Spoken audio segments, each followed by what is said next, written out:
at this first demo case here. Now, when you're all going through these PowerPoints, promise me that the cases have the answers on them, but you have to click for it. Try to answer before you click. It's not doing you any good just looking at the answers, okay? Yep. All right, we've got a severely stressed 18-month-old female West Highland White Terrier presents collapse. You see the picture. Dog has a history of PUPD and vomiting. On physical examination, the dog's heart rate is 80 beats per minute. Femoral pulses are weak, and there's no dorsal pedal pulse. That's good or bad? Bad. Capillary refill time is 2 seconds. That's not too bad.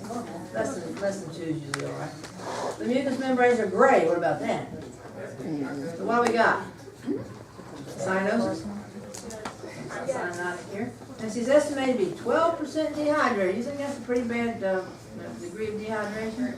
Yeah, less than 5% you don't see much. When you get up to 12%, that's bad. When you get up to 18%, that's severe amount of cleaning going on. Okay? So you take an EKG and collect samples for hematology, blood chemistry, and urinalysis. And the results are provided on the following slides. Whoops. There's the EKG. This is normal paper speed. Anything wrong here? Quite slow. Quite slow. What about the height of those T waves? They're spiking, and the QRS complex is broadened right there. P waves are still there, but we're really slow heart rate, aren't we? So we look at that. So it's bradycardia, spike T waves, long PR intervals, and prolonged QRS. So based on what we just talked about, what might that be? Stay in your mind might be a problem. Potassium levels maybe, and that type of thing. Okay, well. Here is our hematology. If it doesn't have an H or an L, then it's normal, okay? So, PCV is all right and everything. Why do you think our total solids are high? Now, what was our dehydration standard? 12%. So is that going to decrease the fluid and increase the solute concentration? Yes. And so y'all know what total solids are, right? Total solids are the albumin, globulin, fibrinogen, coag proteins, and things in plasma. Okay? So, what about our, as far as our white blood cell count? You have a leukocytosis? Caused by what? Well, what about our lymphocytes?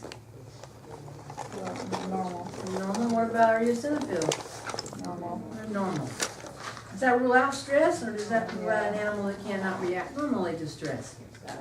Because we have a mature, and the dogs, the stress, you get the stress quadrant, leukocytosis, mature neutrophilia, a monocytosis, a lymphopenia, eosinopenia. We got a couple of those, don't we? Because the two that we have are not really dealing with the effects of the steroids themselves. Okay? So, what do normal lymphocyte and eosinophil counts in severely stressed animals suggest? What kind of problem? Hypoadrenocorticism. Okay? And that's basically what this is telling you right there. But again, could this animal be actually a little anemic? The normal range of PCV for a dog usually starts at about 37. We're 40. This animal's 12% dehydrated. So it's probably, in this animal, it's more like 32, which would be a mild anemia and stuff. Okay? So remember, you got to look at those clinical signs associated with your clinical path findings so you can interpret them properly. Okay? Right? And again, he has a mature neutrophilia with no left shift, means it could have a low-grade inflammation, but it's a very stressed animal. It's more likely because we don't have a complete, we don't have a complete stress triad because we don't have the steroids there. Okay. So if we don't have the steroids, could we get more infectious processes normally? What do steroids do for inflammation and stuff? Reduce it. Okay, but the problem is that if you've got problems as far as these steroids, can they also cause increased permeability of some tissues and stuff like that? Like the GI tract, could that give you some inflammation and stuff? So we can't rule out that there's not an underlying inflammatory process. But we know we don't have a stress leukogram like we're supposed to, don't we? Okay. Well, here's our clinical chemistry. Why are the albumin total protein high? Dehydration. Why is the BUN creatinine high? Can you feel it? Could it be a renal problem, or could it be pre-renal problem? In other words, could it be dehydration doing it? Okay, well, why is the phosphorus high? How's the kidney, what part of the kidney does phosphorus go out in? The glomerulus. If we're shunting blood away from the kidney to save water, what are we going to do to the ability of the kidney to excrete BUN, creatinine, or phosphorus? So those three together can indicate a pre-renal azotemia, possibly a renal problem.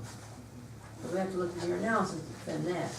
Well, what about our low sodium and chlorine and high potassium and a sodium potassium ratio of 19.2? Is that less than 23? So based on what we were talking about, what kind of problem do you think we got? Do we have a adrenal problem? Primary or secondary hypoadrenal cortisol? If you're involved in electrolytes, what would you lean toward? Primary at this point. Okay. Well, what's total CO2? I know you're going to remember last semester. What's total CO2? It's an estimate of bicarb. So why is it, well, what was it low? What does it tell us about the acid-base status? It's acidotic and it's used up, so there's a So it's that we have acidemia, right? And it's a metabolic acidosis. What could be causing that? potassium. Right, if your potassium's high, what are the body cells going to try to do? Switch it with hydrogen in the cells, right? Then the hydrogen goes out into the blood. What's it going to do to the pH in the blood? Also, if we have decreased renal perfusion, will that decrease the ability to get rid of metabolic acids and stuff? Yes. What's gonna buffer those acids in the blood? Bicarb. So what's going to happen to your bicarb level? Y'all remember that from those days? Yes, sir. Didn't hear you. Is this the paradoxical that we learned last year? Well, paradoxical is when you have a metabolic alkalosis, a hypochloremia, and a hypokalemia. That interferes with the ability of the kidney to excrete bicarb. And so you actually get an acid pH in the urine, which is paradoxical if you've got an alkaline pH in the blood, right? Right. Okay, that's usually from vomiting from the pylorus up, that type of thing. All right, so basically, and I'm not going to read this back to you again, we just went through it, but this is, if you didn't catch it, it's there, okay? All right. So, this is the your analysis. Why is the specific gravity low? Because of the electrolyte imbalance, it's not beginning to concentrate. Well, what's it telling you kidney's not doing? This animal's dehydrated. Why? Shouldn't it be concentrating? So what does that tell you? Is this dehydration from lack of water intake or lack of the ability of the kidney to adequately concentrate? And again, what tells the kidney to pull water in? Mineralocorticoids increase the sodium absorption, and then that pulls the water in. All ADH does is open up the pores. That sodium and that concentration gradient pulls the water in. If you don't have that concentration gradient, remember it's hypostenuric when it comes into the collecting ducts and stuff. If you don't have that stuff to pull it in, it's going to be, a little of the water will diffuse in, but will adequate amounts be pulled in? So you're going to get a little higher. Remember I said a little higher than isocytonuric, but nowhere near normal. 1016, that's a little above isocytonuric, isn't it? 1025 is usually low range of normal. So, and see, we're not interfering with ADH as far as blocking it or anything, but all ADH does is open the water pores. What pulls the water through? That concentration gradient. What contributes to the concentration gradient? The mineralocorticoids. Everybody follow that? Remember that from physiology? Y'all did do that in physiology, right? Okay. All right, so anything else and everything else, urine pH is 5.5, right? But should that be expected? This animal was acidotic, right? So what would the kidney be trying to do? Compensate. So it should be a little bit, this is low normal as far as pH is concerned.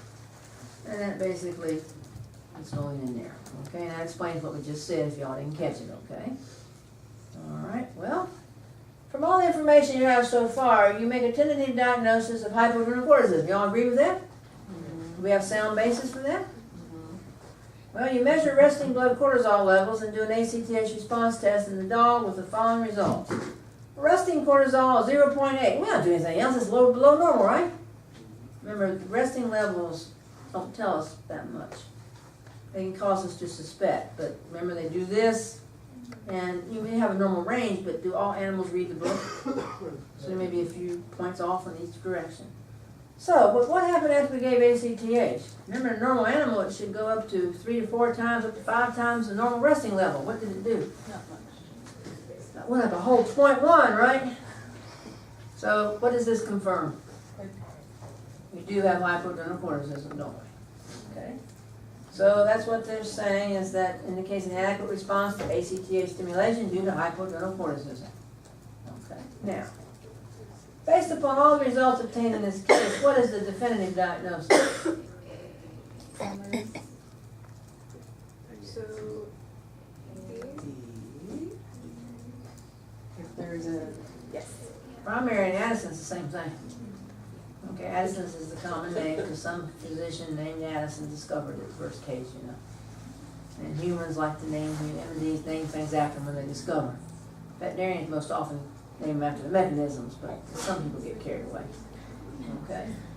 Does everybody follow that? Well, it's primary. All right, so this tells you it's the right diagnosis because the ACTH response test indicated hypoadrenal cortisol. Now, I didn't differentiate between primary and secondary. The fact that we had the hyponatremia and the hyperkalemia tells us that mineralocorticoids are also involved, and so we've got a primary hypoadrenal cortisol. Everybody follow that? Any problems?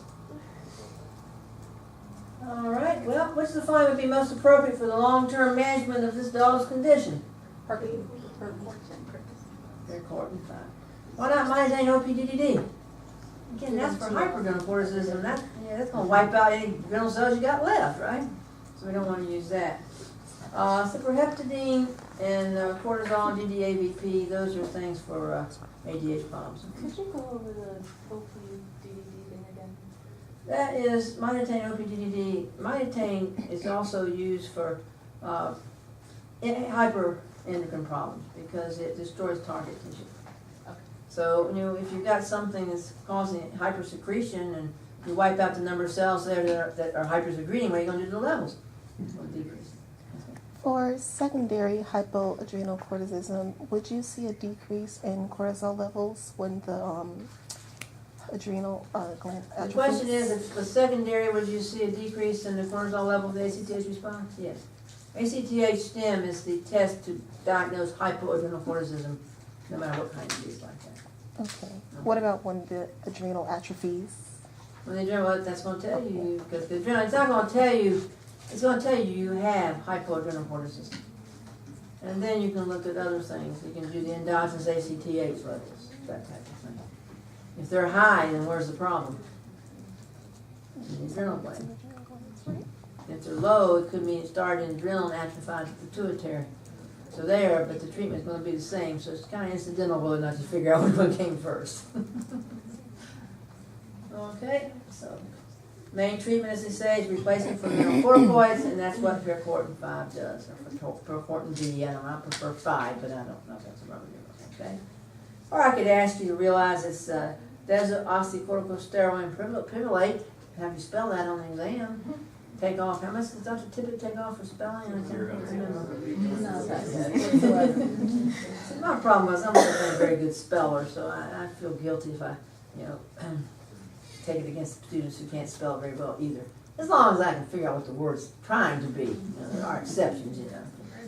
All right. If the answer is red and you put blue, I'm not going to give it to you because you didn't know how to spell red, you know. Okay. All right. And again, there's other things that they can use sometimes, but this is the only one that's approved. And what's the best drug therapy to do? That's approved for usage of that, so that if something goes wrong, you can't lose your license for using drugs and things inappropriately and that type of thing. Okay. Well, let's look at demo case 5B. Baby, 8-year-old spayed female Doberman was referred to your clinic with the following history. has had an allergic skin condition for 2 years, so guess what she's been on since that time?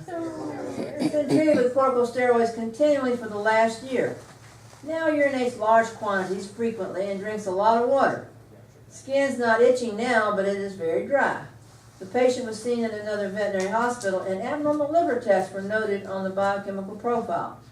Her physical examination findings included thin, dry skin, hair loss over the back, which is bilateral. She was obese and had enlarged liver on palpation, PUPD. Endocrine disorder, right? Very suggestive of endocrine disorder. Okay. Well, here's our laboratory results. What do we see here? White blood cells. Red cells are all right and everything, aren't they? What about our leukogram? What do you call that leukogram? I'd say stress leukogram. Something read the book, didn't it? Okay. So, well, giving iatrogenic steroids give you stress leucograms? Yeah. Because the body really couldn't care less whether it made it or forgot it from somewhere. Okay. Okay, here are her chemistry results. ALT, alanine transferase. Where does that mainly come from in dog blood? Liver cell. SAP is alkaline phosphatase. You'll see SAP, ALK is all kinds of anagrams for alkaline phosphatase. Pardon me. That's markedly elevated, isn't it? GGT, gamma glutamyl transaminase. That's mainly blood levels come from the liver. Okay. Those three enzymes together, what are they referred to in a dog? The stress-induced liver enzymes. So excessive glucocorticoids cause them to be released?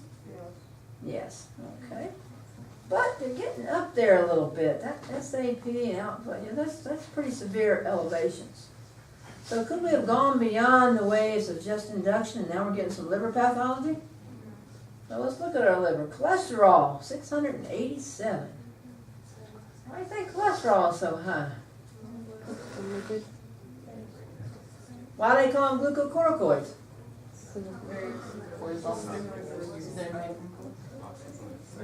Now they call them glucocorticoids because they themselves don't raise blood glucose, but they inhibit the peripheral insulin receptors. So glucose doesn't go into the cells. Does not go into that satiety center up in the brain either to tell us, so the satiety center can say, hey, I got plenty of glucose. So what's the satiety center going to tell the body if it's not getting any glucose in there? Need more. So what's the body going to do? How's it going to make more? Mainly by gluconeogenesis. The liver does that. What's the liver going to use to do that? It's going to break down body fats to get the triglycerides, and it's going to use amino acids. Is that going to thin the body wall, make a pendulous abdomen, this type of thing? And it's what organ's going to, you're going to get cholesterol as a byproduct, and what organ has to clear that? The liver. The liver. What if you overwhelm the liver and fill the cells up with that lipid? What's going to happen? Fatty liver. So what's that going to do to, is it going to cause leakage of enzymes out of the cell? Is it going to swell the cells? Is that going to block the bile ducts? Is that going to increase the production of alk-phos and GGT? So you put all that stuff together, you can see this. And the fact that this animal's got a big liver, does that kind of reinforce what we're talking about here? Okay, and this has been, you wouldn't expect this after maybe a couple weeks, but how long has this animal been on this stuff? A year, okay? And basically, the absence of hyperbilirubinemia in normal serum imply that we're still in the initial phases of this, but if we don't do something quick, then we can end up with liver failure. Okay. Well, here's your analysis. Anything here?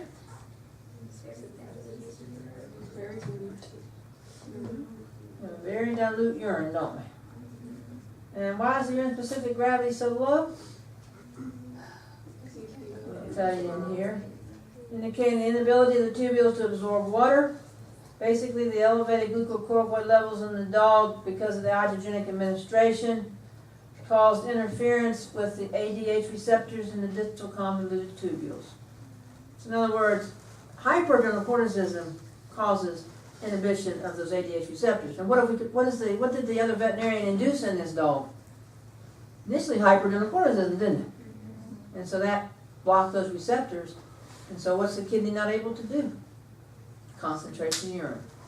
Now just because it's been taken off the steroids, does that mean that kidney's going right back, or is it going to take a while? It may never come back, okay? So we can see in that, all right? So that gives us our PUPD in there, all right? Yes, sir. So if the liver was worse, would you see an increase of the bilirubin? Because what would bilirubin in the blood elevation tell you liver can't do? Well, it can't take it out, so that's going to be a liver function problem. You can take up some of it and conjugate, but you can't excrete it. So with the liver intrahepatic problems, you're going to see about equal volumes of increases of the direct and indirect bilirubin.